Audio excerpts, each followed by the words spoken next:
Hi అండి. ఈరోజు పాలకూర పకోడీ ఎలా చేయాలో చూసేద్దాం.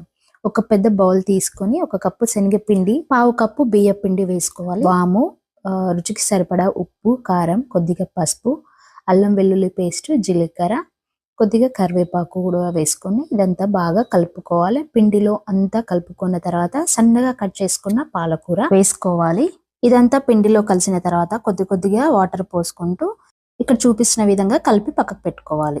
అలాగే స్టవ్ ఆన్ చేసుకొని కడాయి పెట్టుకొని కొద్దిగా నూనె పోసుకొని పిండి మొత్తం నూనెలో ఈ విధంగా కొద్ది కొద్దిగా తీసుకొని వేసుకోవాలి. పకోడీలా వేసుకున్న తర్వాత బ్రౌన్ కలర్ వచ్చేంత వరకు వేయించుకోవాలి. వేగిన తర్వాత ఒక ప్లేట్ లోకి తీసుకోవాలి. సింపుల్ గా ఇంట్లోనే పాలకూర పకోడీ అండి.